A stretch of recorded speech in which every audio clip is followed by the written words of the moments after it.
Right on time. You didn't have to call me. I was here at 8 o'clock. I thought I'd be the one being called. I come flying in here. I had entered the wrong number in there. I come flying here at 8 o'clock. Carrie's looking at me like, Oh, at 8. 8 o'clock, yeah, Okay. right in. And I thought Fred was going to be calling me right up the stairs exactly on time. Are we ready, Carrie? Yes, sir. Okay, let's go ahead and call the meeting to order. And the recorders are going, and Brandy, you have the first item, the extended food ferry service. Yeah, so I just wanted to basically update the committee that it's moving forward. I think it's late fall, last year the partners, the Port of Bremerton and City of Bremerton and the city sat down and said, okay, what do we want to do budget-wise for 2016? And so based on the amount of dollars that we had and the proposed increase, we weren't able to fund the full Memorial Day to Labor Day like we have in the past. So, and that's including the addition that we're hoping to get for the county to be the partner again this year. So what the proposal is it'll start, it'll have Memorial Day weekend that,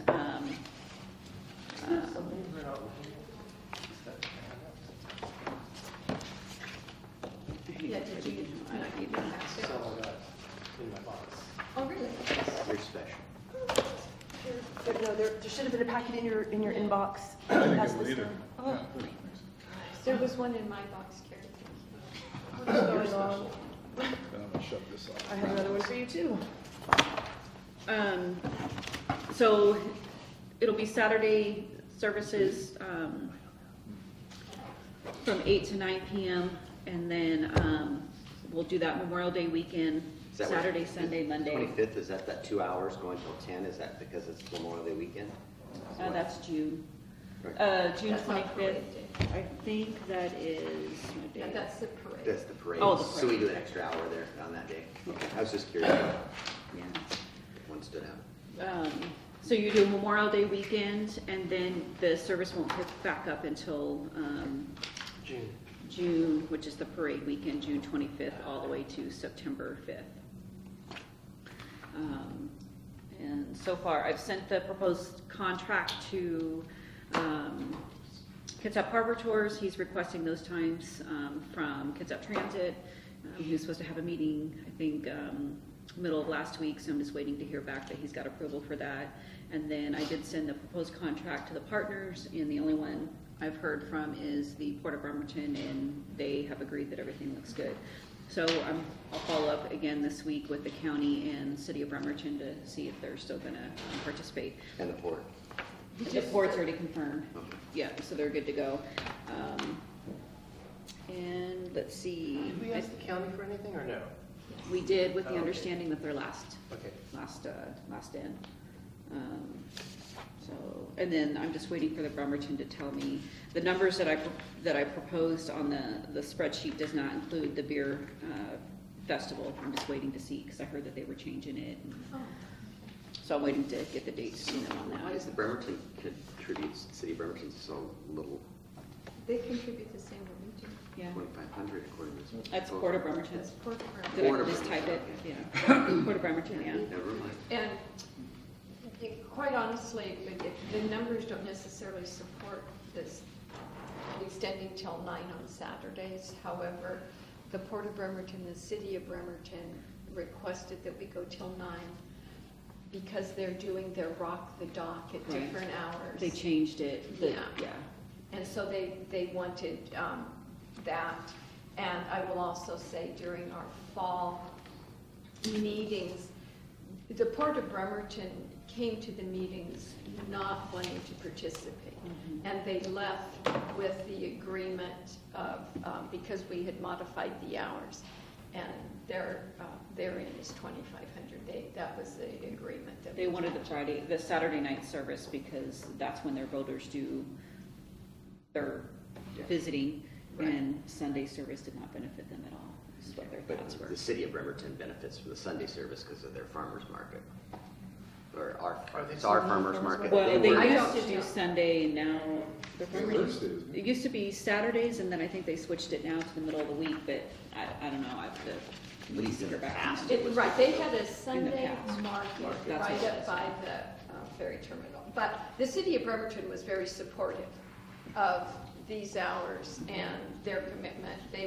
It was just the port that was a little cranky. And the county was Perfect. invited, but they were unable to attend, and so it's my understanding that the other partners reached out to the commissioner, and she seemed supportive, so I'm just waiting to hear back from her staff. So as soon as I get confirmation from them, it'll be brought forward to the full council. And again, just so that everyone knows, we've got these estimates of the estimated revenue, but it's really weather dependent. Right, yeah, That income is truly weather dependent. yeah. And next on our agenda is a lodging tax contract. And I invited, when I saw it was on the agenda, I invited Matt and Christine to be part of that discussion. Chris, did you want to join the table? We'll find a chair.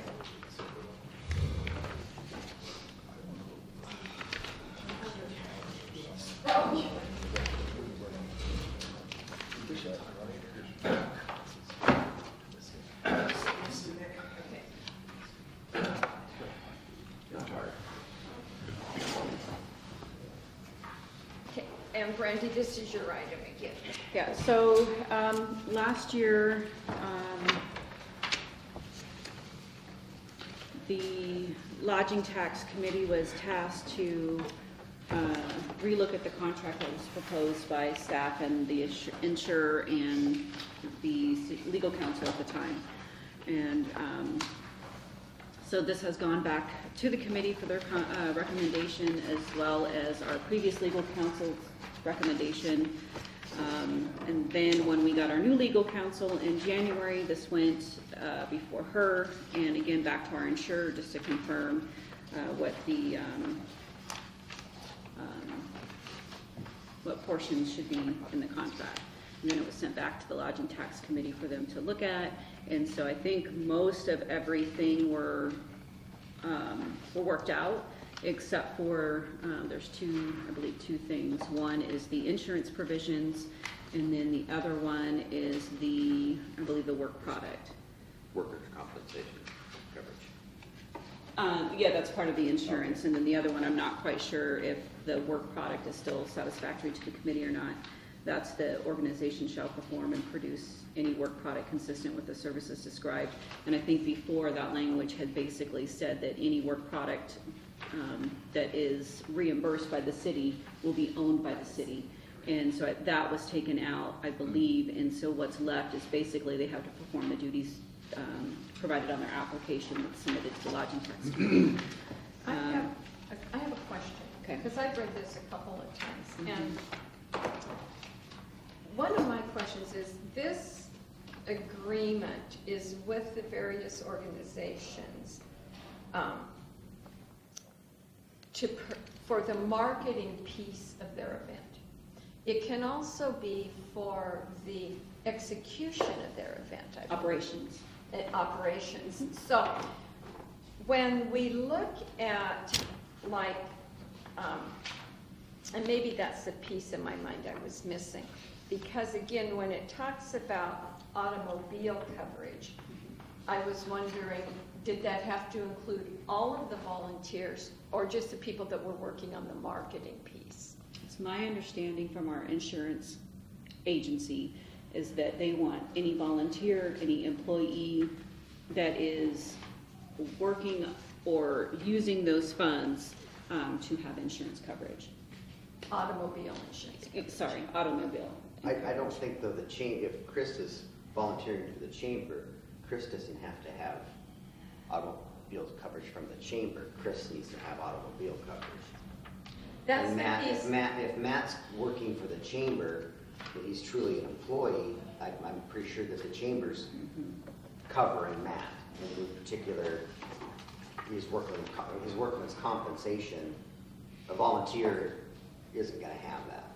But if you read what it says, minimum scope of insurance, contractor, the organization shall obtain insurance of the types listed below. And number 1 is automobile liability. So, again, I was thinking of it if the volunteers had their own coverage, but this specifically is saying The that organization that the shall. organization needs to have the insurance. Well, the county, because I was asked to run the county Okay. contract, and so that we just executed the contract with the county. And under insurance, it lists the automobile liability, and then it says not applicable. So the county is not requiring us to have any automobile insurance either. But they have their own insurance. They're self-insured, I believe. Yes, yes. Where this is, our insurance is requiring this. So, ultimately, it's gonna be up to the council whether they have to weigh the risk. And is the risk minimal? Absolutely, probably. Are we ever gonna be subject to that? Probably not.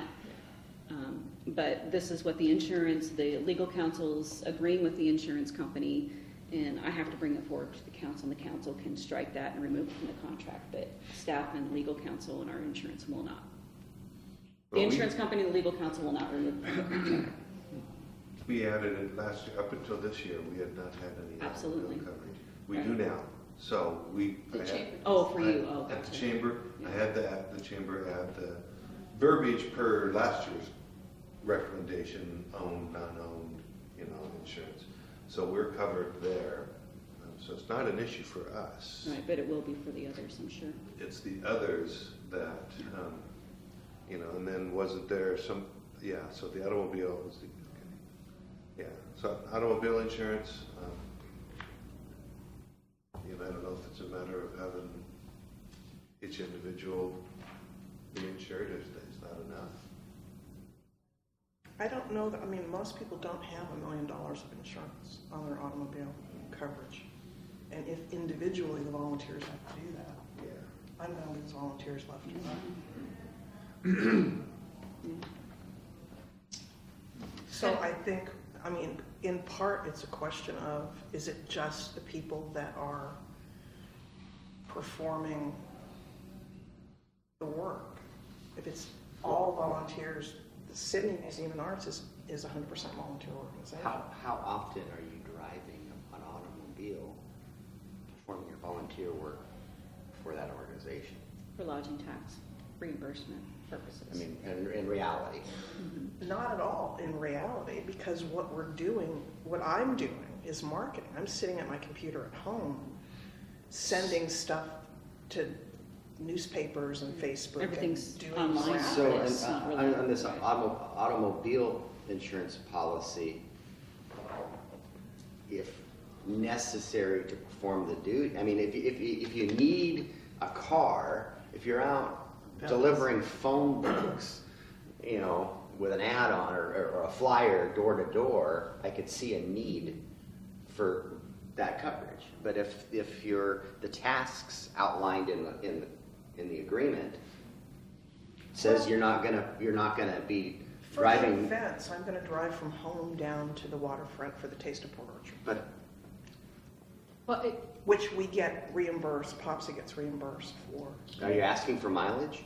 No, Okay, so how are we to know if at what point you're working for Well, these that's lodging what- tax? I guess if for that's the what function makes of it this, difficult, contract, I guess, how do we define, if we can define somehow in the application or in this contract that you're not gonna be driving a vehicle?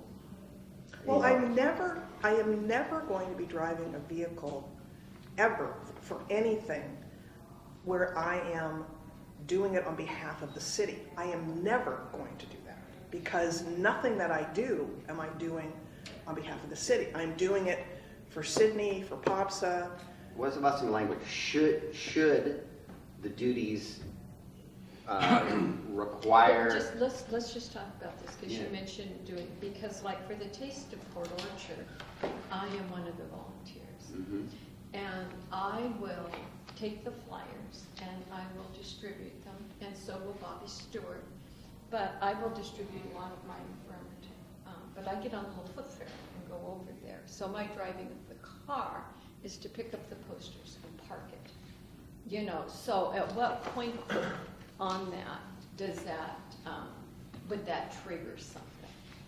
Just, I guess, plain From the difference. insurance perspective, they gave us a scenario last year that basically said that if you were in a car accident at that time, and for the sole purpose of delivering those flyers that were purchased or reimbursed to the city, then technically the other driver could, or you could sue the city because you were, you know, any funds, my understanding that any funds that are paid out through the city, because it's a reimbursement, which means now the city owns it, it is at the responsibility of the city. But the city doesn't own it anymore, Brandy. If we pay for it, we do. No. That's my understanding. Then we're back to square one. I know.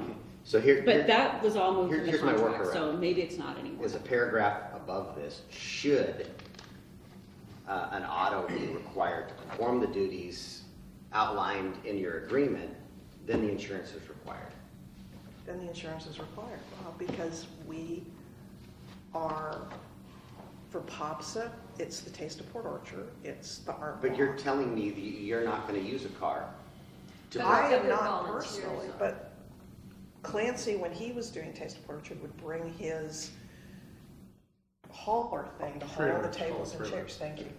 But if I'm you're, if you're undercaffeinated. using the dollars to market, whatever Clancy's doing for Taste of Port Orchard is outside the dollars. that was Outside my- the dollars, so that's what I'm referring to, that's where, as required to perform So if the I'm not asking responsibility. for reimbursement for mileage, you're saying it doesn't fall under Or the, performing any duties that are related to your contract with us. If it's part of the event outside of Yeah. our contract, your application, your contract, I think we can, That was my first question. I But when think we said what my- operation, and I got a little. There's, the Chamber and the Fathoms are pretty much the only one that does operations. Fathoms for their float and Chamber for their relocation packet type things, yes.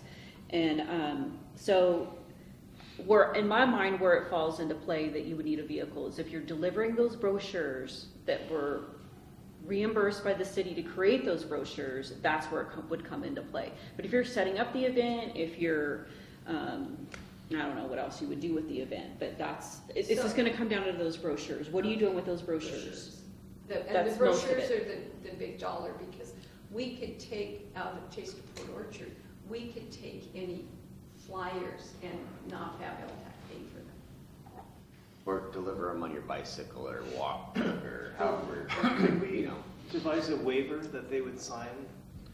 I don't know that that'll cut it with our insurance, but I think I think there's already a identification, but yeah, I mean, we can, I don't know. Because I'm sure they would say, you know, I'm going to bring them in my car and I'm going to hold the city harmless. so what I, Actually, there's already a section in here that says, should an auto be required to perform the duties outlined in the application or contract, then you need it. If you don't need an auto to perform the contract, then you don't need it. And you're telling us, for me, no, I don't, because I do 100% of what I do outside of sitting in a booth down at the Taste of Port Orchard, which isn't covered. but you don't need an auto for it. Right. And so that's what I'm saying. So totally, 100% of what I do Yeah. is, So that it's going to be up to you to make sure that you don't put yourself or the city at risk, because you're going to initial something saying, well, it's part of the contract. You're saying, I don't have, we don't have, it's going to be like a checkbox, I think, like Matt has there. We don't, Does not apply. it does not apply. Automobile not required to perform the duties of outlined in the application or contract, something to that effect, and you're going to check that or maybe initial it, and then you're saying you're not going to use an automobile. And if you don't check that box, Matt didn't, and he's going to have that insurance coverage. And then you're going to walk those flyers over to Bremerton. that's right. I mean, that's the only thing that I could think of that they would even require that is if you're delivering, Yeah. you know. Where this would mainly apply to would be fathoms, Like because they floats have a and things. vehicle that they're driving a float, so they would need to have insurance for that vehicle because it's part of, and they do seek reimbursement for the operation cost of their float. So that's where they would apply, but I can't think of, other than delivering brochures, where it would apply. That seems like a good compromise to me. Yeah, no, Yeah. it does, and that was what I was thinking this morning, and then, but when I sat down, I thought about the operation piece, because the marketing piece really doesn't involve, Correct. Yeah. but the execution of the event does involve driving, but which, But that's not part of it, yeah. right, but which took my mind back to our event application, and where we require the liability insurance on that, but no automobile insurance, and it seemed kind of, So why are we on page 4, at the bottom of the page, we're talking about automobile liability coverage, and then at the top of page 5, we're talking about it again, and then we get That's into the amount. Okay, so that needs to be Again, yeah. cleaned up and taken out, and then we've still got this disease liability, which we can get away from that if we have the language about workers' compensation, correct? Is that true? Yes, because it'll say as required, so if you're not employed by them, then you do not need to have the Okay, employer's so liability. we'll be able to get rid of this language up here then, because we have, Well, except for with the chamber, because they have employees, paid employees. So yeah, but the they don't nonprofits. have disease coverage specifically, but they have the workers' compensation as As required by right. state law, Washington state laws. That's Yeah. what we're looking for. We don't need this specific disease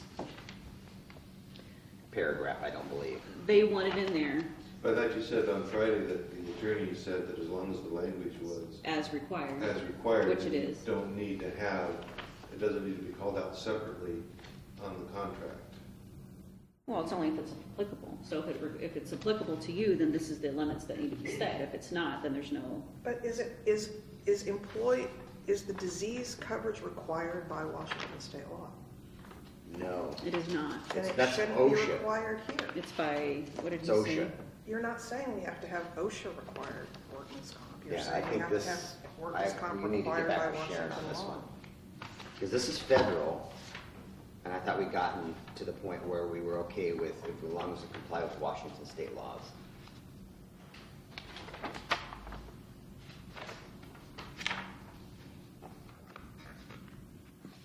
I think he came and said he does want it in there.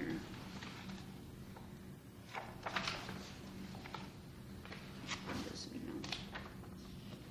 I was under the impression that when the attorney looked at it, she determined that that wording was enough, the workers, the required. As required, yeah. I mean, we've got covered and then we've got really covered.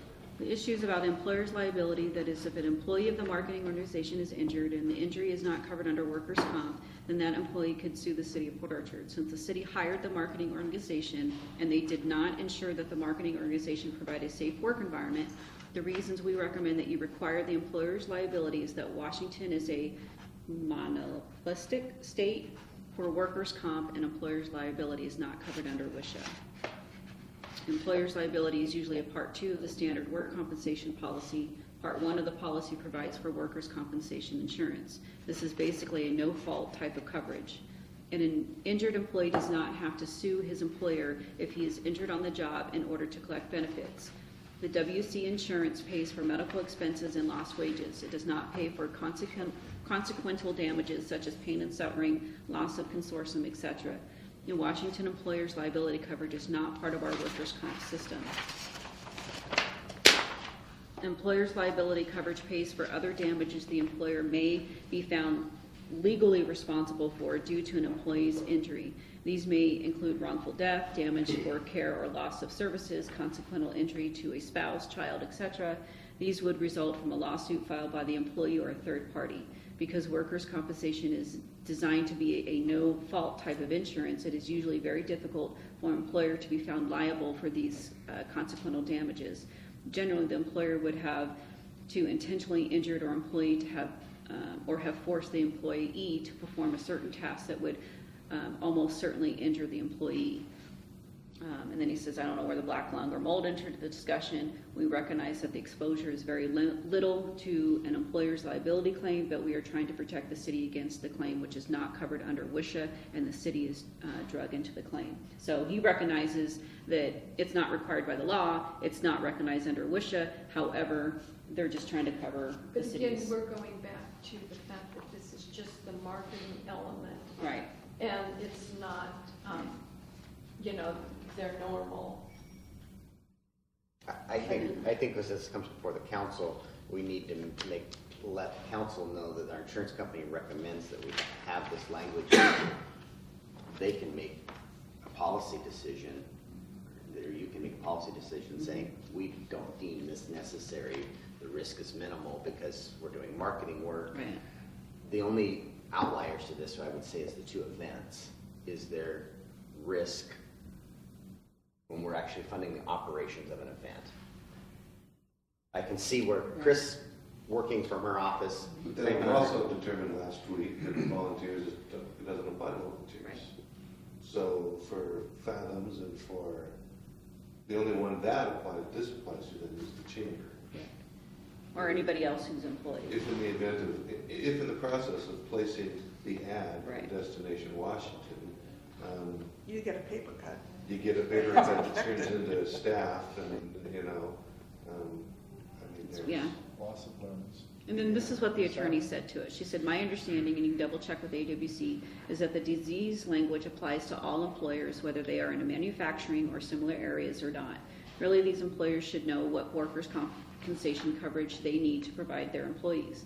If they do not have employees, only volunteers, then these provisions do not apply to them, but that doesn't mean that they will be struck from the contract. The contract contemplates that they may not apply by using the language workers' compensation coverage as required by the industrial insurance laws of the state of Washington. And that's where it states on that page 4, number 3, as required. And if it is required, it's telling you what the requirements would be. So she's recommending it also not be stricken from the contract, but ultimately it's up to the council. So.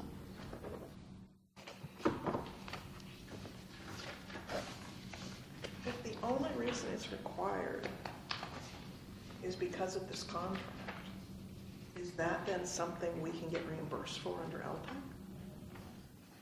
The premium for the policy? Because I can get reimbursed for a special premium for a special event policy under the contract. So if I mean, that just seems I just assume we insane to me. acknowledge the insurance company's requirements, state why we don't feel It's applicable. it's applicable. Because I think we're talking about a maximum of 3 employees. There's Matt, Desiree, and your office person. I mean, we're talking about 3 people here because the other organizations are all volunteer.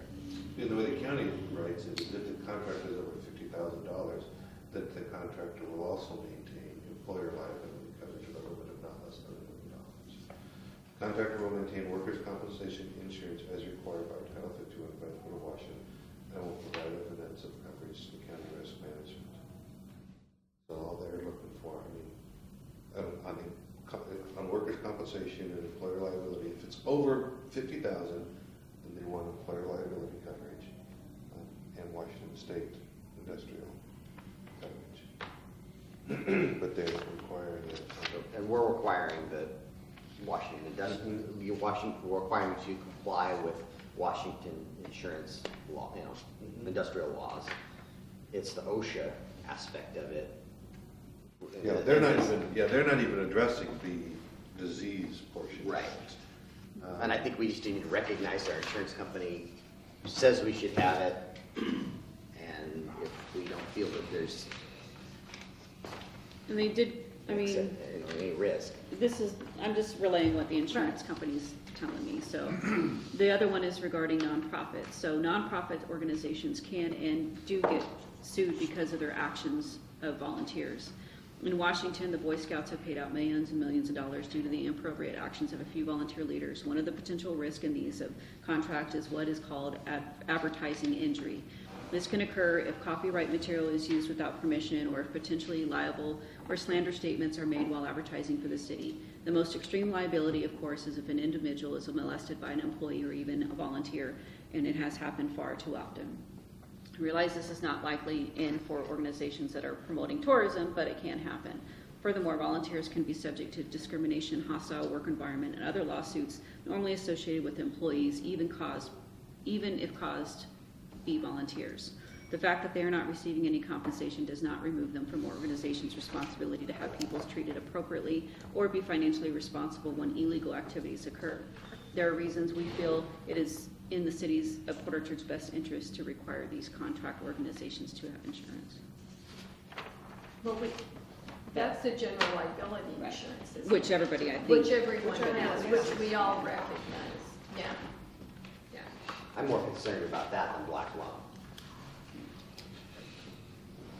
No, exactly. Commercial general liability. The equal opportunity stuff that it goes into.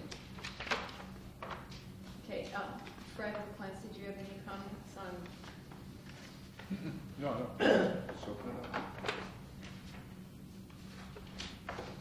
So we're gonna, so just for my clarification, Yeah, so for automobile, we're gonna put like the same as workers' compensation as required, or if it's applicable, should, that type of thing. We're gonna clear that up so it matches. General liability is okay, and it's my understanding we're still gonna leave the limits in there, because if it applies, they need to know what they need to be covered for. Is that correct, or are we gonna, On the general liability? for all 1 through 3? I think 3 just needs to be removed in entirety, and we need to address it at the dais that aren't.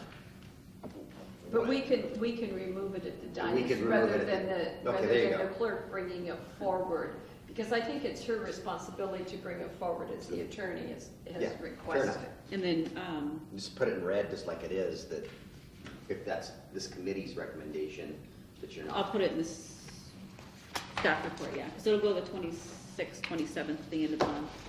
And then Is I'll that put that in the staff agreeable with report that the the committee's committee? recommending that this Yeah. language be Makes the stricken most from the sense. contract. Okay, perfect. I think the committee can recommend Yeah. what we Right. think is necessary. and Right.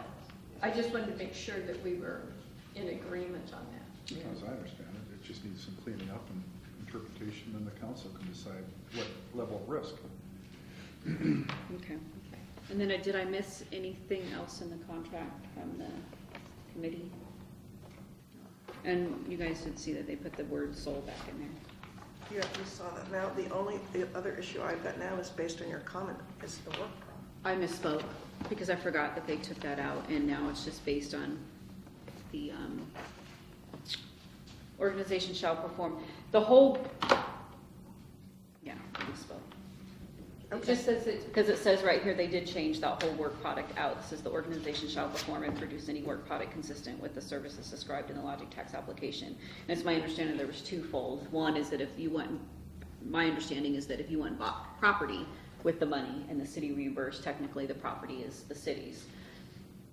Not that we want banners or anything like that. And then the other part of it was there wasn't anything in this section that would hold the organization accountable for what they're actually doing.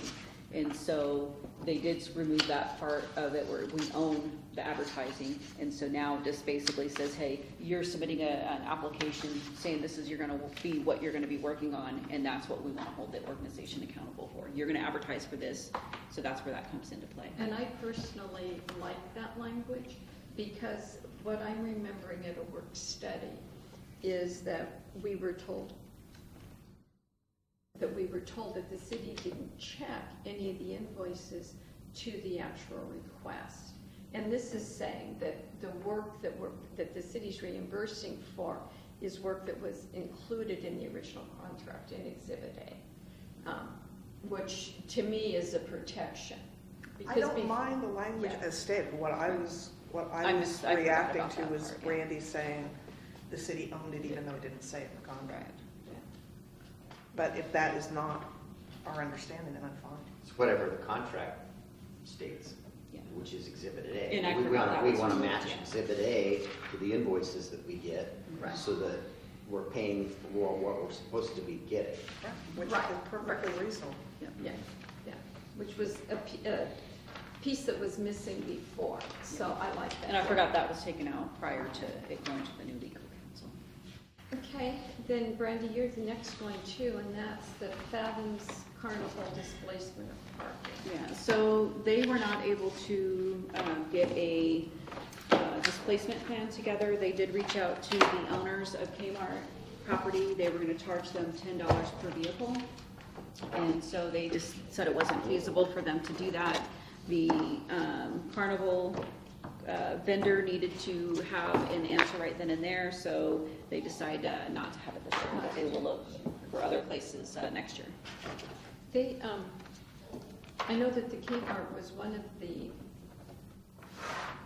areas, I wonder if they could have, but it's too late now. Yeah, But she the did say Catholic it's Church done. has a lot of parking and it's got a bus stop right in front of it. I mean, so, They're not going to have the carnival this year? Correct. They didn't know they were gonna make any money from it, and we were gonna lose $2,000 in parking Parking, revenue. yeah. So it didn't sound like a good idea. They haven't done it for years. They don't know revenue. perhaps we can make some policy on use of that parking lot and make it public so that people know ahead of time that if they're going to displace, they may have to figure out an alternative plan, because that was kind of late. Okay, the next thing on the agenda is the wayfinding signs. And basically it's the mark. This is the mark we're talking about. And a year ago, we had discussions about use of the mark. And as a temporary solution, we allowed any of the organizations that either received LTAC funds or had an approved event on our waterfront, we gave them the right to use this in any of their marketing media. But it specifically said 2015. So we need, in my opinion, to do a couple of things. And one is make that permanent and not just limited to 2015, make it 2016. We had also last year discussed the possibility of incorporating a licensing agreement into our LTAC contract and into our event application, so that when an organization received LTAC funds or was given permission to use the waterfront, that there was a licensing agreement in there and they could just go ahead and use it. One of the things that Fred had brought up before and that I kind of like, and that's allowing other entities to use this. I could see a shop in the public market or in any of the stores downtown with a mug that had this on it, or a t-shirt that had our logo on it or something. So I was hoping we could create a policy for the use of that logo. At the time, there was some concerns by our then attorney of discrimination, and what if a organization that we didn't find flattering wanted to use it. So, Like a coffee shop, pardon? like a coffee shop. There's a couple of them around that may not be tasteful to other folks that She was uses that logo image She on was- there. She was more concerned about I the, got you. yeah, but she was more concerned about the neo-Nazis and that type of group that may want to Well, use now it. you have A the nonprofit group. marijuana stores into play that may want Correct. to use it as well. Why can't we charge a licensing fee? Because we don't have a trademark, I think anybody could use it anyway. Yeah. I think we're. Did I we think look we're- into that, about having it trademarked? Yeah, and we determined that, well, my recollection is that we determined that this isn't something that we could potentially trademark, but, Okay. I don't think we have it, I think anybody could use that, Okay, and I don't believe we could stop them because we don't have a trademark. okay, yeah, it's really who controls the files and how do they I mean, you can take a screenshot of the graphic, but that's not the actual file that is going to allow you to manipulate it and do other. And to get the quality that you would want. And So- then, so we can control it through the licensing agreement. If we give it to somebody, they can agree not to, you know, pass it on to other people. And Sure. use it, with, you know. If someone is responsibly or selling something. it or making a commercial profit off it, I'm sure we can limit it. But we don't own it. Yeah. We don't own the You have to Port own a Orchard. mark before you can market it, so.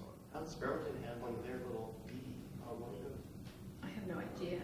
I just know that we spent a lot of money for this mark. And I would like to see it used more.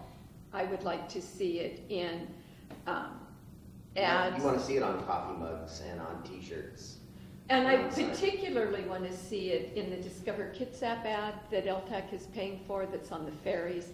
I want to know that when our LTAC money is being used to market something out of the area, that people will identify this and the city. They'll get in and eventually we'll have a wayfinding sign up with this mark on it.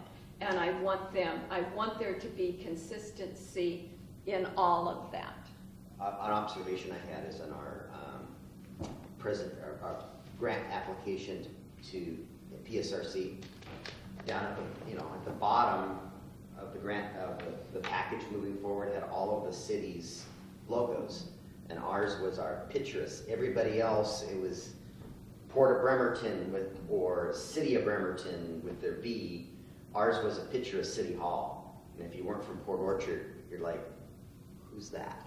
Exactly. I think it would be much more appropriate to use that. You're talking about the application for Tremont? Yeah. Okay. That's just an example, but even in our city documents, I think that is, our City Hall picture is, known to everybody that lives in Port Orchard, but when you're taking stuff outside of Port Orchard, it doesn't have the meaning that it does here in our community. I think we'd be better So off. would change that to our logo in City Hall, but then. There had been some discussion, and I must say it was not totally well received at the time. However, I personally would be supportive of that when we display Port Orchard, that this is what's displayed. If I don't know that we want to change the logo on the postcards. Yeah, or the letterhead. Or the letterhead. I like, it's very nice on the letterhead. There's just things that sometimes it's more appropriate. It would be more Yes. appropriate to use that. Yeah. And I think it's at Nick's discretion when he wants to, what he feels is more appropriate. And then the other piece of this, what I'm hearing is because it's not trademarked, that all of the organizations can use it anytime. Is that correct? Or do we need to update the motion we made last year and Well, I was make gonna that? ask you if you would just put in the contract for lodging tax, just add a line that says, we're run it by this, we need to make sure that, this language here, the same motion that you made last year, Right. and it's a line item. somewhere Let's in the make it part of the contract. contract.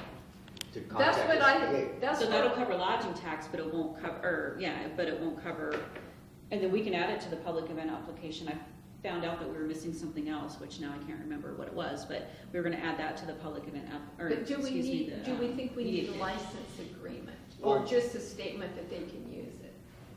I'm not sure. One of my thoughts actually would be, we could put a low-res version of this on the website, and if somebody wants to grab that and use it for something, they can do that, but if they want the full resolution, we can have an agreement where they actually get the original files from us, and, maybe that's a way to manage it. What about, I don't know, the whole Creative Commons licensing for the web and stuff like that? How does that work? Does anybody know? It's like you can't just go and snag a picture off of somebody's website and slap it on your stuff. It happens all the time. I know. Right. But people's undies get in a bunch if it happens. I think. Okay, But we own this art. We own the We own it, so it's not like the vendor that did the work we'd have a problem if he owned it and we had to pay him each time. But if, I don't know if registering it through the Creative Commons is a free thing or whatever, just, because it's Check like, into there's that. 3 different levels. There's for, commercial use, and there's for non-commercial use, and there's the ability to use it for non-commercial use, but you can't change it, it's like if I wanted to go red and black swooshes, it's like, no, you can't do I think that. Matt's onto something here. Yeah. We want people to use it, but probably not for commercial use unless you get our permission, and we don't want it altered. Correct. Right. Once it gets right down to So it sounds like we nitty-gritty, need a policy. Even though we don't own the mark, you Mhm. can have a We'll policy give you about it. the If they image. wanted Yeah. if they want to take us to court on it, we lose, but. But see, like Nick's saying, we'll have that image, Yeah. and It makes we'll have a sense. policy for it, and as long as, if you're gonna use it, one, our nonprofits and marketing can use it, are free to use it. The next step is, do we want it used for somebody to profit Commercial from? use, yeah. And from a commerce standpoint, I think we still need to See, It's we're probably running, a different run, kind of figure agreement. that aspect of it out. we have people wanting to mugs and shirts and stuff like this now, and we're just trying to figure out, think what we're gonna do. See, and this was part of what came to my mind, because you have this wonderful thing and people recognize it and they like it. But if you're not from Port Orchard, you have no idea Yeah, what what that that means. is. But And it's that's still- why this really has to get out, yeah. Yeah. I would also keep in mind too that when you're creating the policy, that it needs to also not appear that it's an official City of Port Orchard business. Because I know that Correct, Mhm. correct. So some who's- people don't, some people just glance at things and think, oh, this is from the City of Port Orchard, not really looking at it, and I don't know how we can prevent that, but Well, it doesn't say Just keep City that in of mind. Port Orchard, but I know what you're saying, like, they'll think it's a municipal. Okay. the more it gets logo, used. And right. it's not, that seems to be our City Hall thing, which is Yeah. also not trademarked. Right, which is, Right. so what I'm hearing is we're okay with the nonprofits using it. Who's gonna develop this policy? Is it a That was my- Randy or Nick? Arm wrestle later? Sharon? I can work with the attorney on it and create a Okay. policy. I Create mean, a is it- policy Yeah. related to. Because there may well, It's probably just adoption of a resolution that, Yeah. I mean, it's not gonna be codified, I wouldn't think. and then do we want to also ask her about a license agreement? Yeah, I'll ask her. Yeah, because she may, those may be items she's just gonna take off the Get shelf. $1 of everything. Okay. So if we get a policy, we don't need it in the lodging tax contract, or do we wanna put it in lodging contracts until we get a policy? Or is it I think just, put it in there or is it and- just said that they can use it and we'll add it to our I think it eligible needs to, I toolkit? think it needs Yeah. to be in both of them. in the Well, lodging and tax in contract? the lodging tax stuff, you're encouraging them to use Right, it. correct. Can we tie the reimbursement rate to how much they use it or not? Well, a lot of the license agreements say, you can't change proportions of the size, and, I mean, if that were bigger than our logo, and people knew that was the City of Port Orchard, then they might think it was a City of Port Orchard thing, and so, controlling the size, and it Yeah. can't be the largest logo on the page, and. And we have a manual for the use that has all those rules. Exactly, yeah. Unfortunately, that's what it comes down to. That needs to become part of the policy. Mhm. It can be like the licensing agreement for software. I agree at the bottom. But we did spend a lot of money for it, and I happen to like it, I do too. so. I like this, I like that one way better. Sorry, Matt. No, this is a bumper sticker, this isn't a logo. Yeah. I mean, it was a key designed sheet. with the 253, I mean, if you're not from area code 253, you don't have any idea what the 253, the Right. significance of that is in Tacoma. Okay, so on the wayfinding, we're going to add it to LTAC, we're gonna add it to our gun applications, we're gonna work with the attorney for a policy and a licensing agreement. You may want to check with the attorney too. There's a difference between owning the mark and not being able to trademark it. Okay, So you own the mark because you're the one who paid the money for the design of it. You may not be able to trademark it because Port Orchard is the name of something, but you still own the mark. So you might check with the We own attorney. the design. Yeah, the font. and you, and Matt, I know Nick wrote down someplace to look at for The Creative Commons. the creative. Okay, excellent. And next on the agenda is the economic development, the draft plan for the comp plan.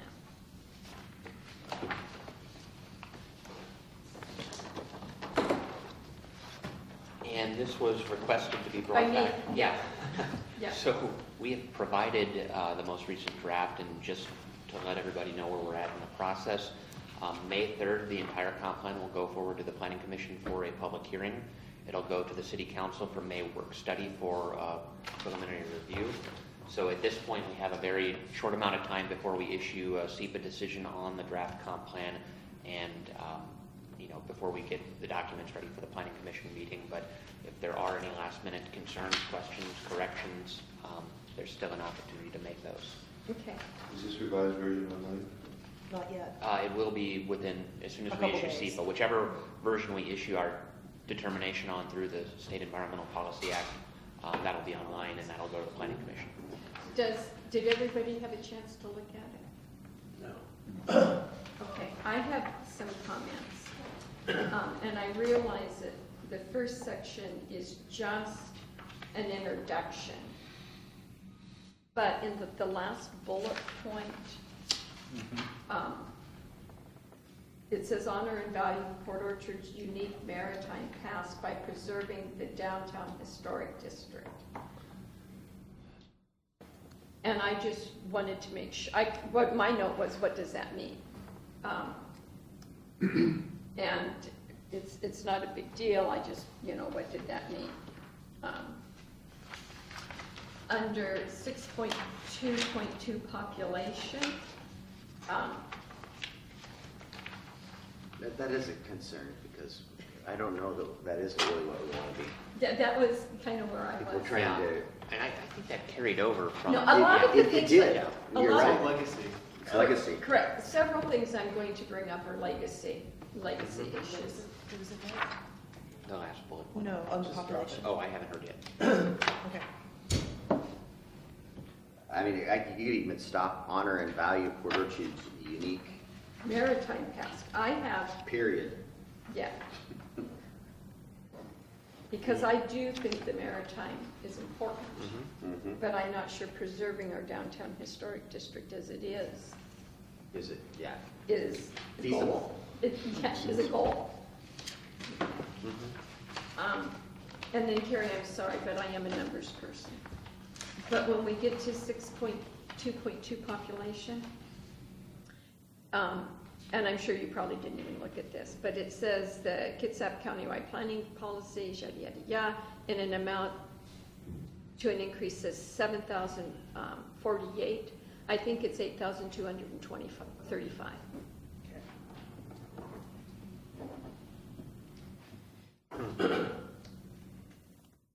Do you remember, Nick? Yeah, I think that it's sounds right. Yeah. I'm wondering where that 7,000 came from. That doesn't sound familiar. I know we amended the numbers at some point, but we'll We can double give check that. We can give that to Kim. Yeah. Thank you. So that was kind of my question there. I also highlighted on page, under this little chart. 6-3. Yeah, 6-3. It says, the city, Wait, that's Before we go taken on, out. yeah, yeah, this is, the number on the countywide planning policies is from 2010, and so the 7,000 has been adjusted. no, that one, that 8,000, we adopted that this year. But the growth is actually over the 2010 census number of 12,000. Oh, okay. So I think Okay. the 7,000 has maybe taken into account the OFM estimate since 2010. Since 15, okay, But I'll double check it. okay. Yeah, this is April 2015. Yeah. Yeah, and that could be the difference, Yeah, we've taken part of it up already. yeah. But we should make sure that's consistent throughout, because I'm not sure we use the 7,048 in the other Correct. chapters. Oh, okay. There was just a sentence here, under that figure one. This is right. Technically, this surplus means the city is not bound to implement any significant changes to its land use and zoning regulations to accommodate allocated growth. Because we have plenty of room with our current land use codes to absorb the growth they're giving us. I just brought that.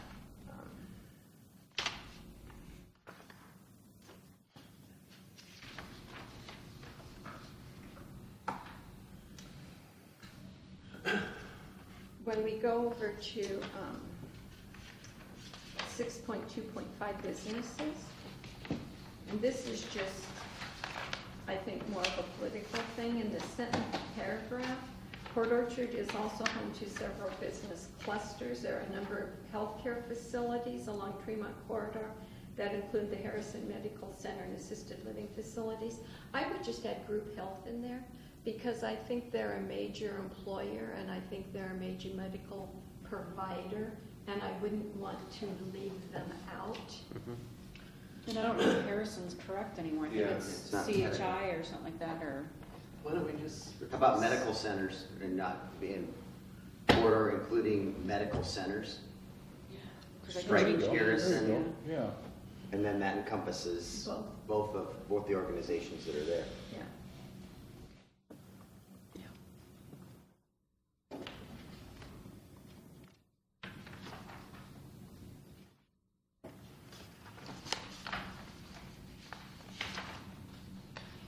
The paragraph directly under figure 5.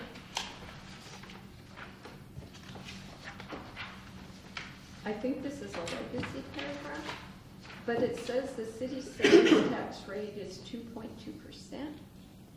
And I think that either needs to be changed or it needs to be restated because our sales tax rate is 0.84%. And Kitsap Trans's is 0.80%. And the county gets a piece, and mental health gets a piece. So And the library districts Gets a piece. is annexed out of us, which was carved out of that Okay. piece. right, Or maybe so the 2.2 is really, it's a It's the total of, county's. this is out of our city's budget book for 2013. It breaks down at 8.7%. Gotcha. So it either needs to be restated in here, or we need to City- reword it. Yeah, so that's really the local share excluding the state's. Correct. Was Right. it more important to have the local share in here or the overall sales tax rate? What you pay on sales tax in the city is, 8.7. 8.7. Yeah. Right, Yeah, we can clean that up. okay. yeah, that was all. It didn't read right to me. Because we're not getting 2.2. No, because Wish I we was were. going, but that wasn't, yeah.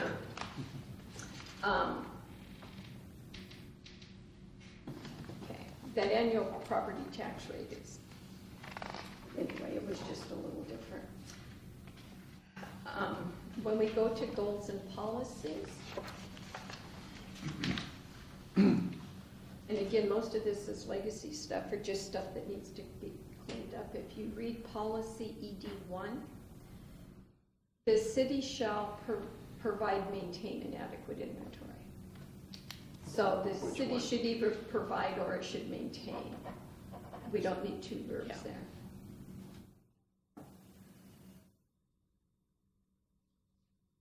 Or you put an or in there. Or and. Yeah, it just needs to be reworked.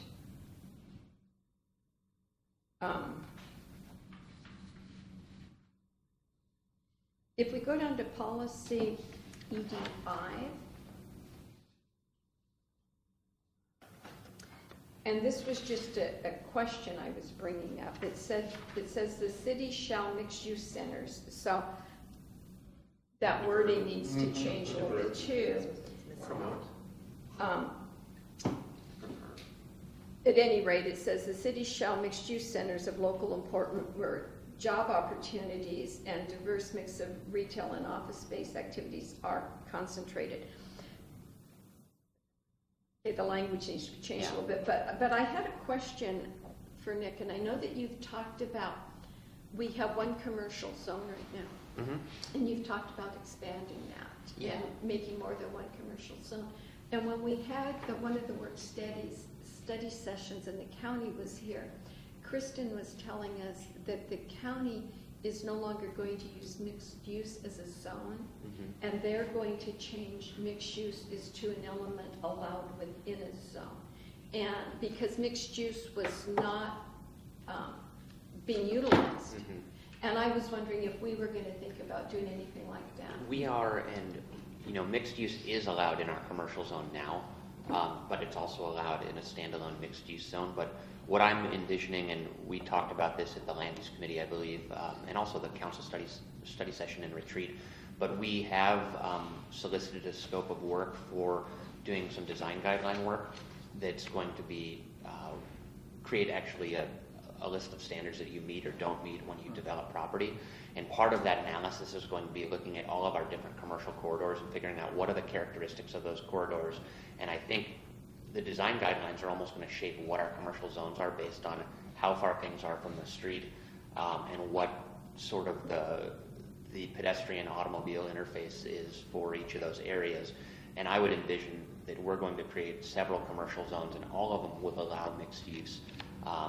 And maybe in a few pockets it's a required element if you're going to have residential development. But I think the commercial zoning can be totally revamped in the city and made to be more flexible and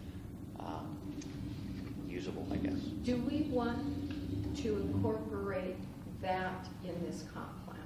That we will be looking at adjusting our, I think we gotta be careful because we're playing a numbers game with the county. okay, And I think we all recognize we want to make Right. some changes, Right. but we want to get this This done first. approved and past appeals, because if we crack that door or say we're headed that direction, I think it sets us up for For something an else. appeal. Yeah, and I think it Fair does talk statement. about streamlining things, and so it does, it talks about streamlining, it does, it does. Okay, I had just, the words, the city shall mixed use centers. I think that there's an encourage that's missing. Yeah. And then I had just put that I had just wanted to talk about mixed uses, not a zone to itself. And then the second one I have got that I would like this reworded to include all of our centers. That ED policy 6 says the city shall establish downtown as a priority for economic development, along with the Lund, Bethel, Sedgwick commercial corridor and the Lower Mile Hill area. I believe that's legacy wording that was put in there before we actually had centers.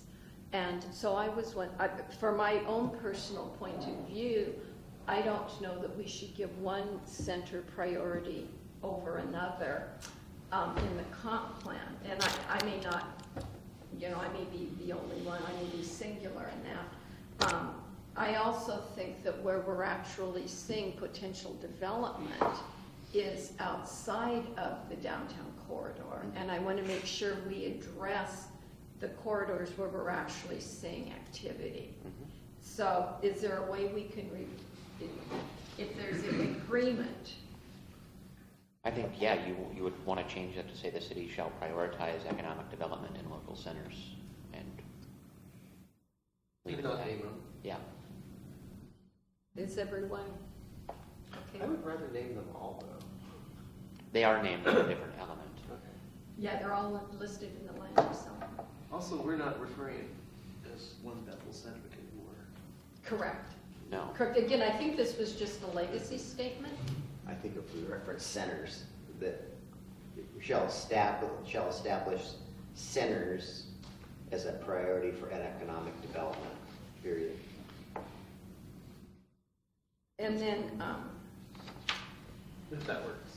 yeah, and Yeah, they'll work on that. And then number 7, I believe, is what you referred to, Nick. I didn't have any changes there. It's just that the city shall review the downtown overlay district to streamline design and review, and facilitate new development. I thought Actually- that was fine. That was, I would actually suggest changing that to the city shall review the city's overlay districts too. Okay. Because there's a handful of them that are like a 1-paragraph district that was created and it doesn't have any explanation of what the purpose was. County campus. Yeah, and there's the historic residential neighborhood district, and there's no guidance on what's supposed to happen there, but it's identified in our code. So I think there's several things that need to be cleaned up. and I'm good with that.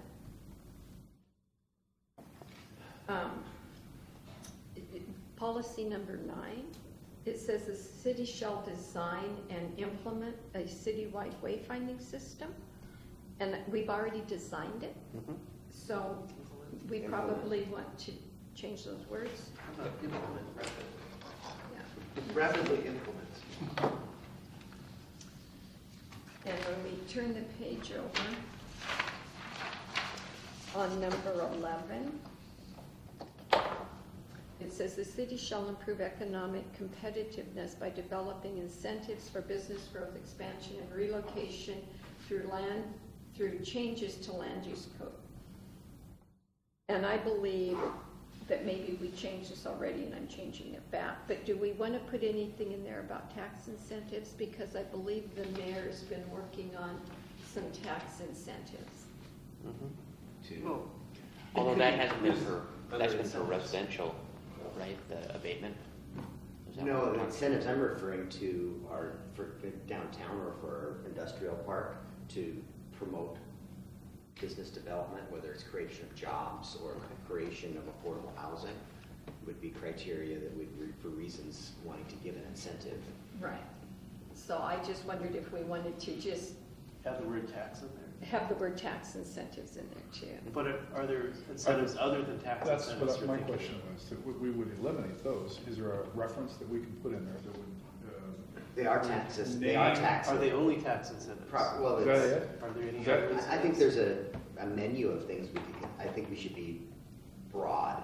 Yes, if you put something in there that allows for something Are else just to be done. incentives? We want to say the word tax? I think we don't, because it's too specific. It limits us only to tax incentives. If Yeah. there are other incentives we could use. If you say incentives, and then you say such as changes to development regulations and offering tax abatements, Yeah. then that's examples, but doesn't just limit. Okay. Why don't we say, after the word relocation, we could say using incentives, or using incentives and changes to city codes, or including but not limited to, we'll put something in there that makes it open-ended. Okay. And number 12, it says improve the job/housing balance on a citywide basis. And I was wondering if that should be a citywide basis or within centers, because are we going to increase jobs in McCormick Woods? I think it's both, because right now, I think we are trending in the direction of a bedroom community more so than we are as a sort of complete city that has the jobs to support the population. But, I mean, it could apply in some centers and maybe not others, I don't. And there's a mixed-use component. Up there, okay. I have no Out problem. there I'm just- that may or may yeah. not get built. So it will read as it is now, improve the job/housing balance on a citywide basis. Yeah, and I mean, we could possibly provide a better explanation of what that is by looking at the 2010, or I don't remember what the year was for the employment data, but we can look at what is our current ratio of jobs to housing and what is the allocation that we've received. Okay, that's the piece that was missing. You're doing jobs to housing, and I was thinking jobs within a housing area. Okay, yeah, no, I think it's the ratio It's of, the ratio, so maybe Yeah. that's the word that was missing.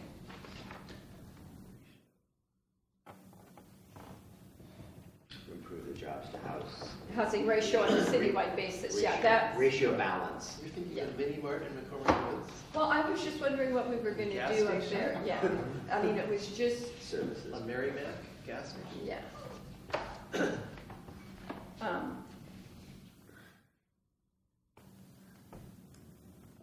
I just wanted to talk, just a little discussion on number 16 there. It says recognize tourism as a growing contribution to the economic diversity of Port Orchard and encourage participation in selected community events and destinations by visitors on multiple day stays.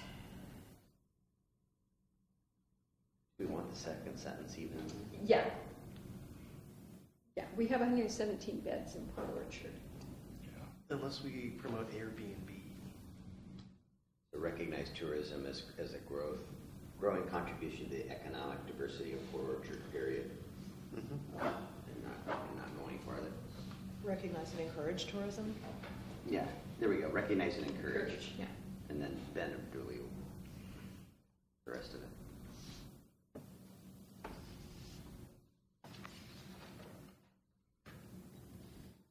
If you read 19, it says maintain Port Orchard as a unique and significant waterfront destination with recreational and retail opportunities for tourists and residents. And then you read 20, and it said the city shall value and preserve its historic commercial district to create a visible link to its unique maritime past and future. I'm not sure we need 20. I don't think so either.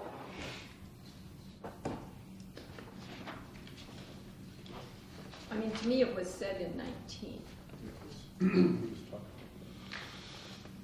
It sounds like two people didn't agree years ago, so they put them both in.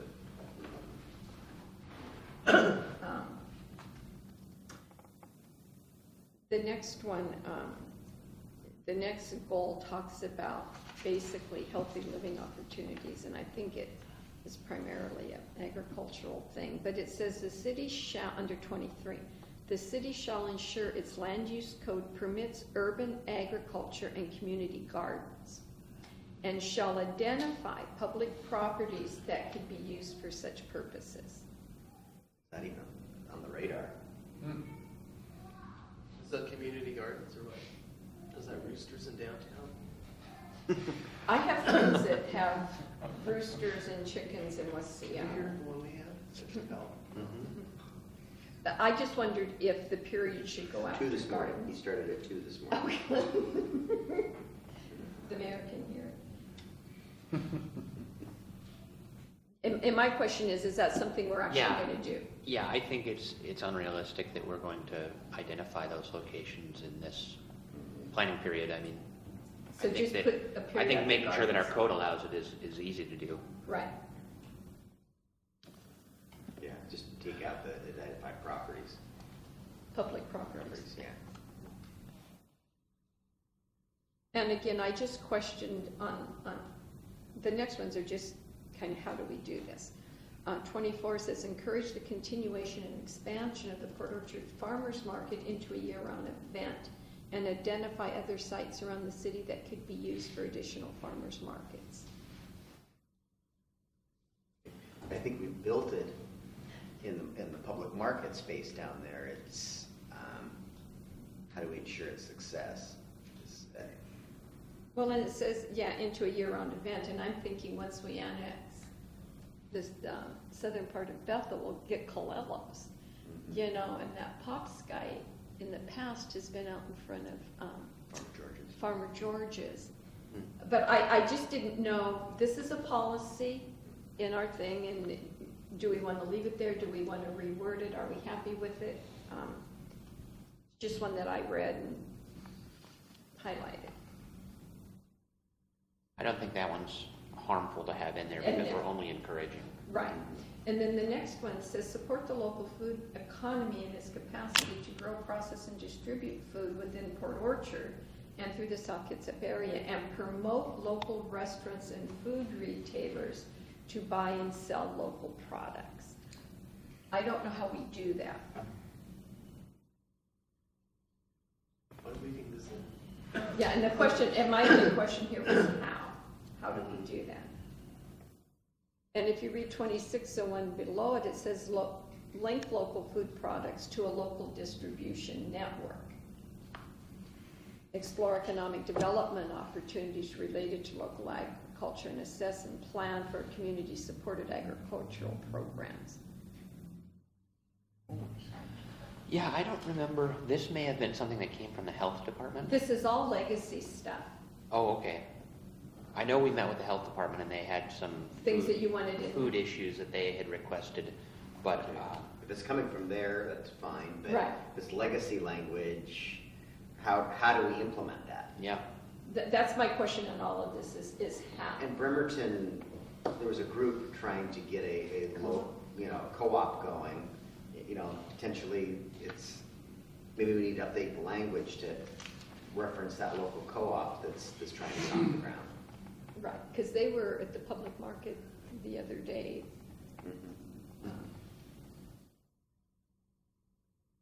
Number 27, the city shall ensure its land use code encourage development within mixed-use centers to contain neighborhood grocery stores and healthy restaurants.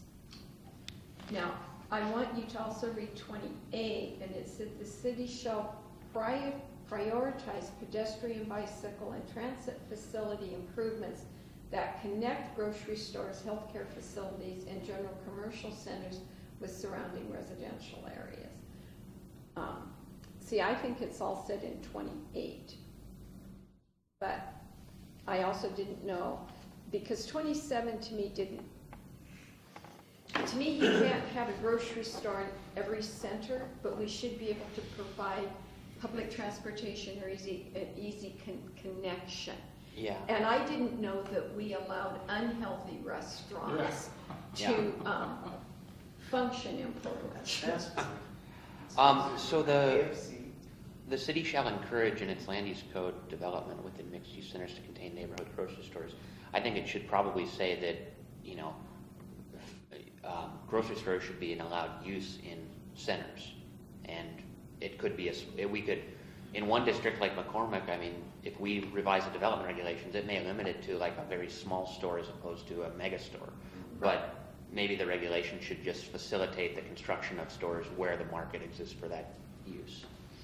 So does that make more sense? Maybe eliminate two adjectives, neighborhood and healthy, and it covers it. Yeah, and I was thinking Grocery stores healthy. and restaurants. I don't think we can regulate health in Well, terms that's, of, you gotta develop a description, what is healthy? Mhm. And they're and the health department There is an regulates. argument. Yeah, the health department is going to make sure that it's meeting codes or not meeting codes, but beyond that, we don't get involved in Yeah. whether they sell soft drinks or not. Everything's healthy. Portion control, right? That's right.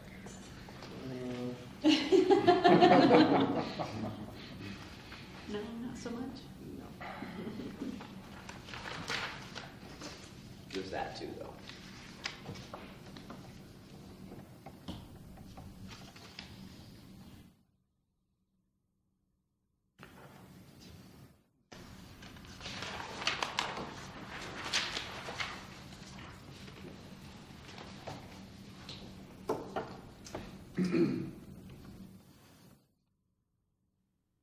I had under 29, I had just made the same comment in my notes. Again, was talk about use, mixed uses, success in mixed use centers.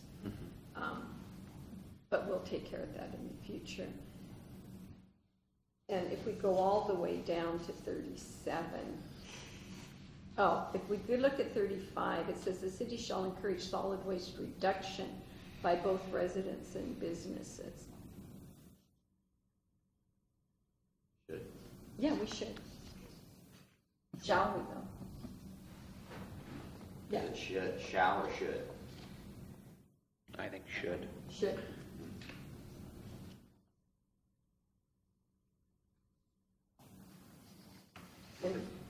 Put 37. Yeah, 37 says conduct a downtown parking study to assess supply and demand and any needed changes in parking policies that encourage greater activity for downtown businesses.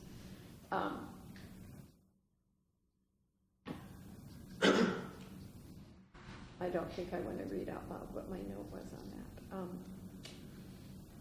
Are you thinking of an annual study or what? I'm not Supposed to read it. I think we need some decent businesses, some better businesses downtown to recruit the people who want to come down and see. There's work to be done on downtown waterfront. But do we want, I think, Matt, you did a parking study, Yep. didn't you? I, So I don't know that we need to do a study Right, at this point. that was my Is your question. study published? Can see we, it?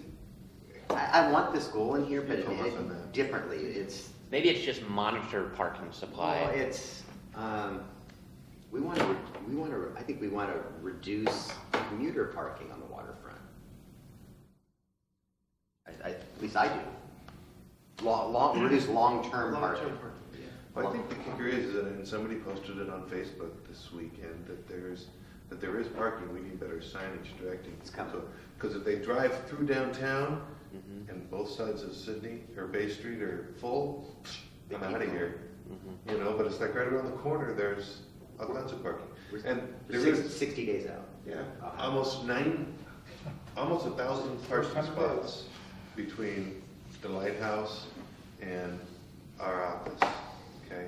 Now granted, that's a combination of public and private. I mean, that includes the city lot over here, which, you know, on the weekends, you know, is used for, you know, certain things. And so people just need to know that, you know, that it's available. Now, the long-term parking downtown, the commuter parking downtown is something that,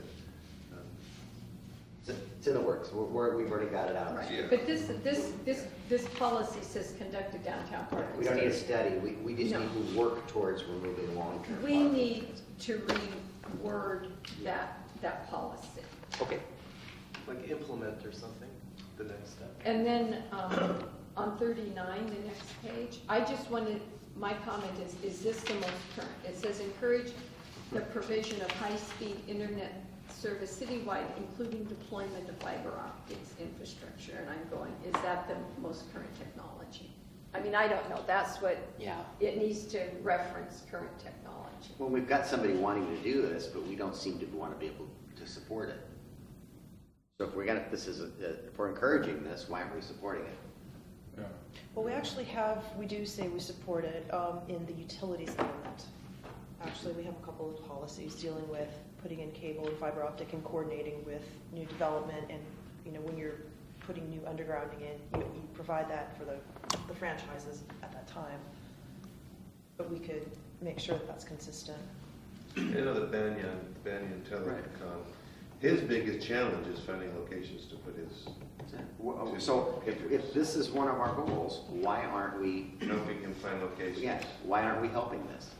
And that's all he needs, because his plan is.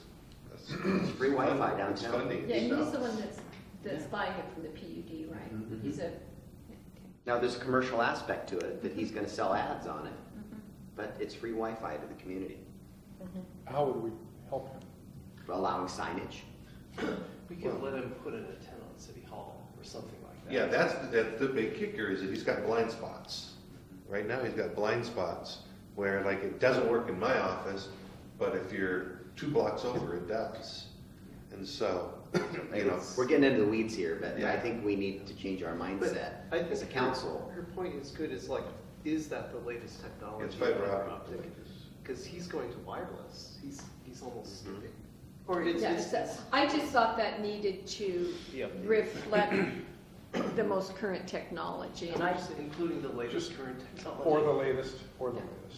I was not wordsmithing it for Nick, I was just saying that. Yeah, we'll look Can at we it. take a look at that?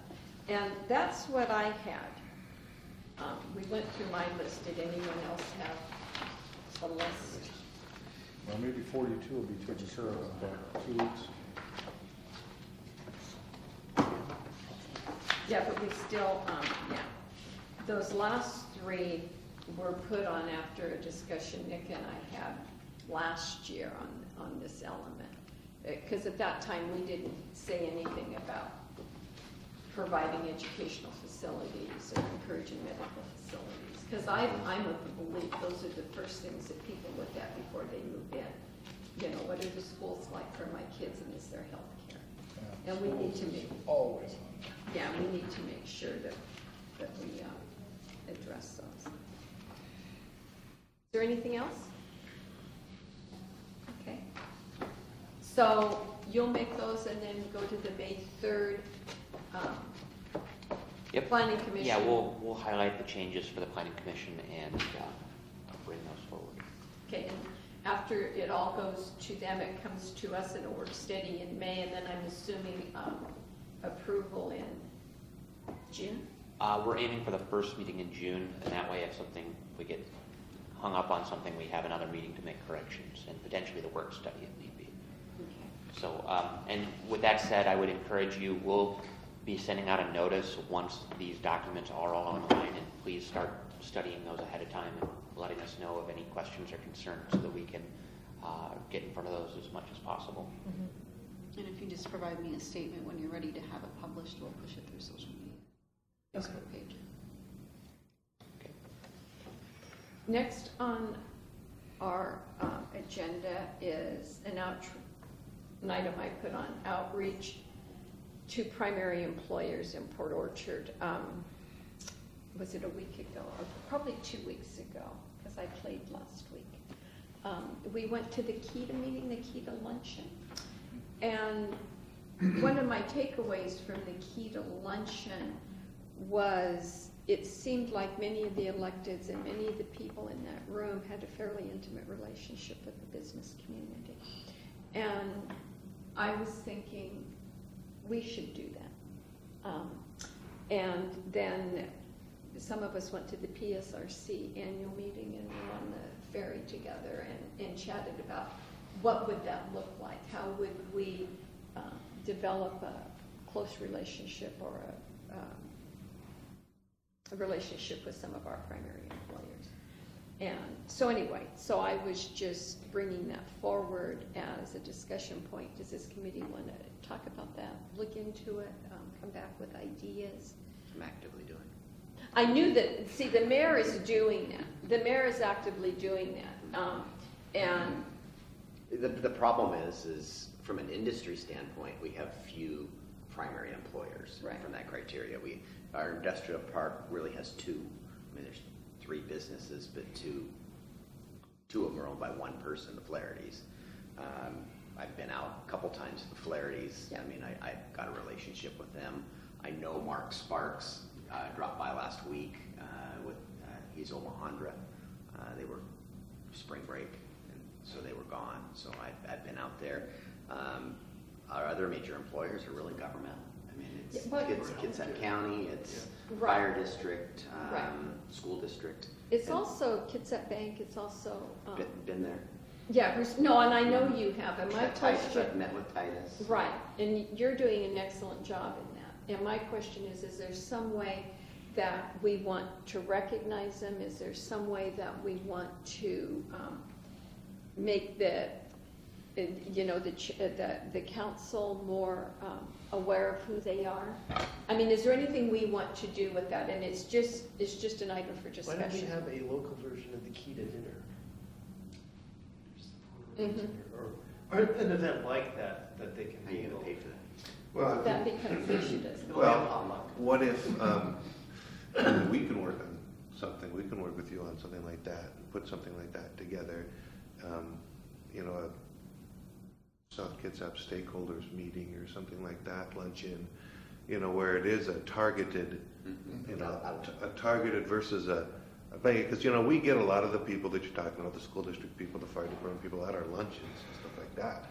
And I would always encourage anybody, to come and slowly, meet people like that. But it's the big folks, such that we have, Omahandra and, that aren't involved in those types of things. But, you look at Peninsula Health Services, when they opened their dental clinic, they brought in 20 new jobs. When they opened their dental clinic, they probably employ 50, 75 people here in Port Orchard that I had no idea that when they opened their dental clinic, they brought in that many new people. Fix-It Auto is taking over the Dell's building. They're bringing in 11 employees for an auto repair place. I mean, it's only 11 employees, but it's a new business there in Geek Harbor. They're moving up here now. So we could help facilitate that if we had a better idea. And I'm not saying I've gotten to everybody. Yeah, I've got a no, list. you're doing an I excellent have, job. I have a relationship with the Grays. I still haven't been out Right. there. I reached out to Larry Capola last week for Yachtfish, just to get the contact there. And I know he's had some challenges in the medical sector. I really haven't Right. Yeah. penetrated there well at all. But I like Matt's idea that maybe it's some sort of, whether it's I don't know that it's the council's role to do that. You're the policy board. Right, no, exactly. And I think you should be engaged in the community and know the people in our community. And if we put something together, participate in that so that we're on the first name basis with those Exactly. people that are providing jobs to our community. And that's what I'm trying to do as Right. pop in the door and say, hey, how we doing? It'd help us to make better policies. The tidbit that you just gave about how many new jobs were brought in. I didn't know that. That's great to know. That just took a slight effort on your part to tell us if we were to get together with Yeah, these business we don't leaders. need We the learned a lot. intimate relationship that you would have, but just sort of an acquaintance with these people. For example, I want to find out how concerned like Titus is about raising the sales tax. Is he worried about that or not? Countywide? And issues Yeah. like that. Yeah. As a comparison, if Sound Transit 3 passes, they'll be at 10%. If we pass the Kitsap Transit, we'll be at 9%. So I don't think you're going to drive to Tacoma to say, you might for better selection, or you can't get something you want here, but our sales tax is actually considerably lower than our neighbors currently, and if both of the measures pass, they're at 9.5 currently, they're going to go to 10. We're at 8.7, we would go to 9. So we're even if we pass and they don't, we're still 0.5% lower than our closest neighbor. I guess one of the things that came to my mind too is we had one issue, I think it was stormwater, years so ago or more, and Jeff Swan came in. But Jeff Swan had sent me an email or called, I think Jeff had called me earlier. And then when we were talking about the water rates, Mark Rill came in. And, and I know these people. And I'm sitting there and I'm going, I wonder if the rest of the council knows these people, And it would be helpful to me if I'm that contact point. If Right. you've got a stronger relationship than I do, let's go talk to these people together. Yeah. I'd love to have, Mark I know very well, and we had a conversation. Jeff I know, but not as well as you do. I'm probably not going to know him as well as you do, but I'd like to know some of these folks better. Right. And so anyway, that was a discussion I wanted to bring to this group, is let's talk about how we can make that happen, because with any business in the city, in some level as a business, it's easier to retain business than it is to attract new business. And so we want people to know that we appreciate they're here and know that they have direct links if they have questions or concerns, and that we appreciate them. So I think what the takeaway is other than dealing with Matt's complaints, I need to interact with him more. Yeah, don't screen my phone calls, folks. Much. And then, so that's all I have in that. I just wanted to open some dialogue on that. And we can put it in the back of our head and think about what we want to do and have more conversation and bring it back. And then Clancy, you had added something to the agenda. Well, it's kind of funny, we think alike. This is just a little segue from that, same kind of a thing.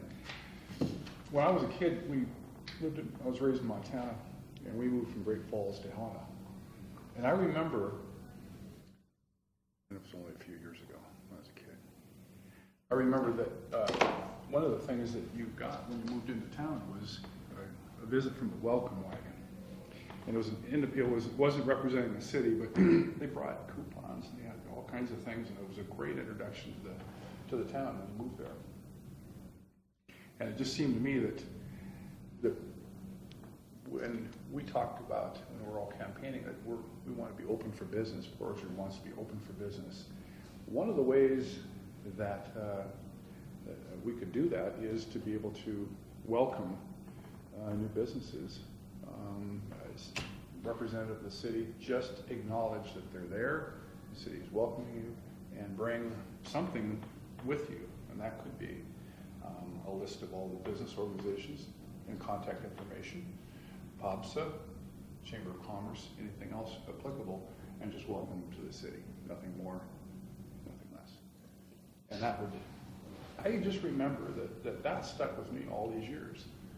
And that I think that would send a great message to the business community. And it gets around. It wouldn't just stay in Port Orchard. Other areas would hear about it because these people have associations and they talk. Would you do that as a council person, or would we expect staff to do that? Council person. Or are we just going to have Mayor? Rob do that. It's Matt and I. That's what I thought. It sounded to me a lot like a chamber function. Well, and I like the idea we create a list. I think that's something that we do as Right. staff, that we as in Brandy. And we can even have a little blurb on our website or Yeah, we social can- media, welcome, Right. blah, blah, blah. It's just, I just. But a need the list information. of the organizations and service clubs in the town, and it's Matt and I going out and saying, hey, welcome to town. Do you want to do a ribbon cutting? We'd love to do a ribbon cutting and welcome your business and make a big deal. If nothing else, though, here's a list of, the chamber, Right. POPSA, the Rotary clubs, Kiwanis, get involved in our community, and here's the ways you can do that. That would You make could also, a hell of an impression on any business opening. And we have an example, Safeway's reopening here, it'd be a nice way to try that out. you could potentially mention it in the mayor's newsletter that you're gonna do quarterly and, have a section Well, on the it. kicker is that the list that we get from the city, that Brianna used to send us, and I don't know who sends it to us now, there's 30, 40 names on that list every month of people that are applying for business licenses. Exactly. We should Is that have- renewals? Is that No. new? No, it's new. That's That's new, new. but the kicker For is businesses that and relocating, if a business is relocating, if they're expanding their facilities. a lot of them are a home-based Yeah. soap maker. You and I need just Yeah. once a month And that's one of talk the about things these and target our efforts. Because most of last year we fell off because it's on our calendar now is to request a list from the city. And do you know who sends it out? It's not our Deb office. Walker. Oh, it must be finance department. They're the ones that track. it. Okay, yeah, The list you showed me, I think Okay. it came. yeah. And so we get that list and it's on our radar is to create a system of, contacting, soliciting them. And so, yeah, it's New definitely- business licenses, we'd have to get that brought. Right, and that's where the list that we get, the county, we don't get anything from the county, but we do get, and that's the hard thing, is that it's hard to imagine that there's 300-400 new businesses that opened up in the city of Port Orchard last year. That It takes me back, yeah. But the kicker is that they're the soap Yeah, they're makers, small. they're, Half of them are probably home-based. yeah. Turnovers, But, probably. it's identifying the 50 The bricks and mortar. the 50 of them a year that Point I'm are, trying to get across. real businesses, not hobbies. Storefronts, And make Yeah, I think brick and mortars are the ones Right. that you really would want to Yes. recognize. See, and can we get lists of people that request new sign permits? I mean, is that Yeah, is that a I mean, list we list? can generate that report. Because that would tell us, who's opening up a remodeling or changing locations or, things like that. Well, that would send the signal the city cares. The city is open for business and it welcomes business. We're not trying to give away the farm, we're just welcoming you and I just can't help but feel that the benefits from that would really pay off. And if either of you aren't available, I'd love to be on that visit. Well, Like, we the all- used to have an ambassador We're committee. working on. So there's an ambassador committee. I used to be part of that at the chamber where, there's 10 people on it, and Yeah. when there's a ribbon cutting, it's expected that as many of these as you can are there. Now there's 2 on it. There's So- 2? Yeah. Chris, I believe that's something. Would that be a good use of your media kit?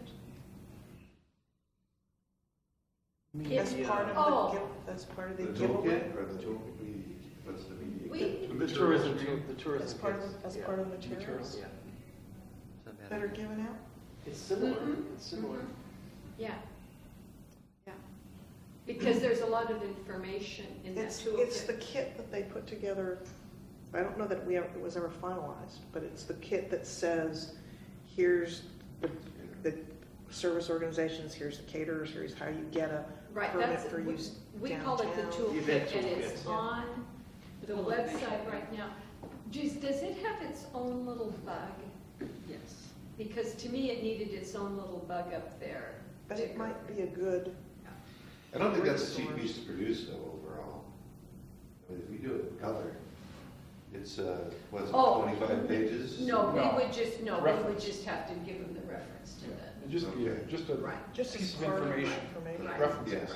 Highlights. And the only other point I would make is that there are some home-based businesses that will eventually be storefronts. So even if all you do with the home-based businesses is send them something or call them on the phone and say, welcome to the Yeah. city, Different level. that's still a good use of people's time. Yeah. Different levels. If it's a brick and mortar, it would generate one type of introduction, and if it were a home-based business, it would be a little awkward. But We if want you to the visit. home business gets a call from the city saying, welcome, we're really pleased that you opened up, I mean, they're gonna talk to everybody they bet. know in life. I can't emphasize that enough. If I can remember that for 20 years, then. Randy, does Go ahead. the clerk have a newcomer's handbook or guide for new residents that move to the city? Like, I know that in Los Angeles, we would get an animal handbook that would tell you what services you need, like dead animal pickup, trash. That was along the lines of what I was going to say too. The community I grew up in, we actually got a hardback book that was a sort of history of the community that they handed out when you bought a house, and that I think kind of created, gave you something that you could read and learn about your community and Yeah. feel more invested. But that would be obviously expensive to do. But commissioning That some was your kind of town of 300?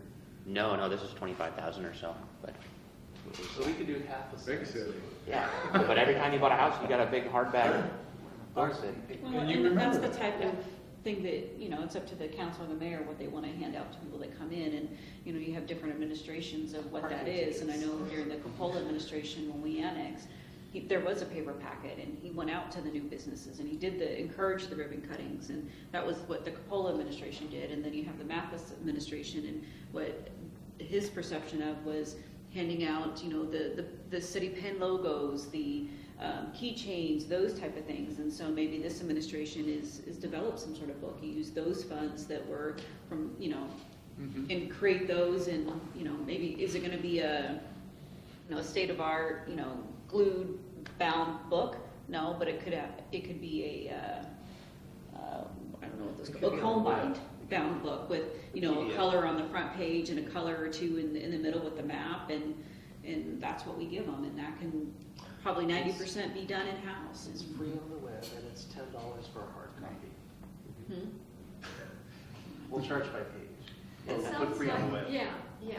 No, it's a great discussion, and do you and Matt want to work on some things and then maybe come back with some, We can do that. and let us know how we can help, and we need to have that discussion to formulate some more ideas and maybe put it on our next agenda Yeah, too.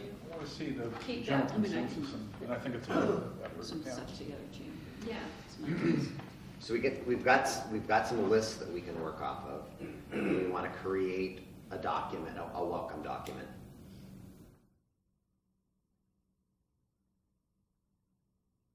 A welcome packet. Welcome packet. Yeah, we could mirror the public event toolkit with a welcomes kit. I mean, you're still gonna have the same logo, the same look and feel. The other thing is, it's just not gonna have catering purposes. It's gonna have, whatever it is. Right. Well, we've got our directory too, which has got history of the area, and it's Right. got all the bookmarks. And there isn't any reason why we don't bring those together. Yeah, we don't need to recreate the wheel. Yeah. And I can bring directories down, and you guys can, I'll bring some and too, put them up in the front or something. And we'll continue to think about the outreach to our primary employers, and we'll work on the welcome idea. And you can include that little segment, especially if we hand it out to new businesses, you're updating it anyways. So maybe within that book bound that you're gonna give, it's I don't know how you would rate it, but, Well, the citywide. business of the month, what, Right. you can talk about an upcoming business, and, you're just gonna have to rotate them and have some sort of plan and develop how you're gonna, what the criteria is to be on that page or to talk about, because, somebody might get their feelings hurt why they're I not think we there. create this thing, it's handed to a new business, it's on our webpage, and we'll refer to it in one of the quarterly newsletters, Yeah. if somebody cares to read it. And Right. once it's created on the web, then we reference it somewhere, like in a newsletter or Yeah. something. If somebody's looking for it, they can find it. Well, then you push it out through Facebook. I was just looking today, and I believe our Facebook page has over 900 likes. I mean, So 2 years shout ago, out. the county had 1,100, and, so people are wanting to be engaged in the community, and I think the more we push it out, we just are Well, if we underutilizing that. developed a new business list, then we could even do an open house here. Yeah. And invite all the businesses, There you and go. something we could find a couple chamber people or, somebody to sponsor the snacks and the food and basically have an open house and invite the new businesses. You do that quarterly? Yeah. Yeah. I mean, I think there's lots of Can we, ideas. as a city, host a chamber after hours? Now, there's a policy about food in this chamber, though, isn't it? Food and drink in this chamber. But we have a kitchen all set here, with a little kitchen that they can go in I and. know, but if we got Or you can 75 send out people, the lobby. Oh, yeah. Yeah. but out in the lobby, it could be out in the lobby. Yeah. We have had something at Carolyn's, maybe here, They had the cake out there. yeah, we had all of that out there. That's probably So it's that's conducive the- out there. Mhm. Let's do an after hours here. Pick up some steam, I like it. For the high school next week. Yeah, should come out to that after hours at the high school. What day is that? Thursday. They're always Thursday. Oh, okay, I knew that. Shame. Okay, Next meeting, are they on a set date? yes, they are, they're the second Monday of the month at 9 o'clock here, May 9th. May 9th. A couple of things for the good of Chris has graciously agreed to be our CBG. There's a county grant for homelessness and the resources that the county puts out. So Chris just got me your application for there's two different focuses. One is services, the other is capital. So she's agreed to be the capital grant. What is this grant? Review, it's a grant review committee, I believe it is. I'm still looking for somebody from for the services side. If I can't find anybody else by the end of the week, Chris has agreed that if I can, to serve on both committees, which would be one more meeting for her, so thank you. And there should be big news this week. I know the contract was signed over the weekend on Myries. The permits are ready to be picked up. The permit should be issued in the next day or two, and hopefully by the end of the week, we'll see some activity down there. I think we're gonna contact the Catholic Church and see if you can be nominated for canonization. Anyway, thank you. You know, to me, that's good news and bad news. I'm really, really happy Me too. that we're going to have the building look better, but I would be so much happier if we had a business in it. You know, Or without- we were with- thinking big picture That Yeah. would go on. with the overall block and baby steps. Yeah, Yeah, yeah. that's a good first step. Yeah. Really good. Good job, Ron. Thank you. Yeah, you know, I had great hopes that we might have businesses down there that actually sold But things. it'll help the businesses that are there to have a more appealing downtown. It will, absolutely, no, And one of the, happy, appreciative that they're doing this is it. tourism or not, but I went out last week and was at Leader and picked up a catalog while I was there too. Does anybody know how much use, Fred, you might be a good, or Matt, those recycling bins? We put the plastic totes down there and they're really an eyesore down Where? there. Downtown. On the corner? Downtown, they're all throughout I downtown. think they're full every time I go. Okay, so they're being used. So the garbage cans we have are 10 years old. They're getting a little tired. Bremerton has the same garbage cans.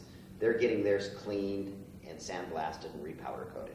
I'm thinking we need a different style can, which I've got a catalog for it, to have a all-in-one recycling garbage can downtown, and then we take the cans that are down there that are very expensive, they're a couple $1,000s a piece. For $500, we can have them clean, sandblasted, and powder coated A piece, a piece.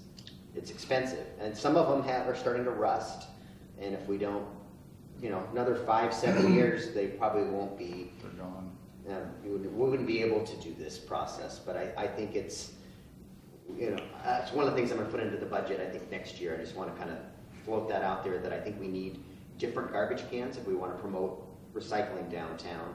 And there are more, if you've been into a Whole Foods, look like a Whole Foods garbage can, but on a smaller scale. And they're made out of some different material. On the end of it is receptacles that are for the size of the things you're recycling, and then there's the garbage component of it, and it's an all-in-one unit. And then we take these very nice cans we have, spruce them up, and relocate them in parks around City Hall or other places downtown. what I'm remembering, Rob, is, I believe Kim Abel would have been mayor. She was. And we got those, and it was the same time that we chose that green, and Mhm. they run the garbage cans and the marquee. Mhm. And I think Kim, so they've been there a We- few years. We can incorporate with the new cans, the same color scheme, they're just gonna look different. And so I Yeah. think we need to probably replace all of them downtown so we have a universal looking garbage Myers can. one is missing too. I've noticed that too. That went down to the paunch, the swim deck corner, Okay, unofficially, but it's. yeah. So I think the mayor has answered the policy question from the comp plan about recycling and reducing refuse. The solid waste. That's right. This is how we're That's how we do it. So is there a newspaper recycling bin in town anywhere? I get There's the bin that you put all What? recycling in. two.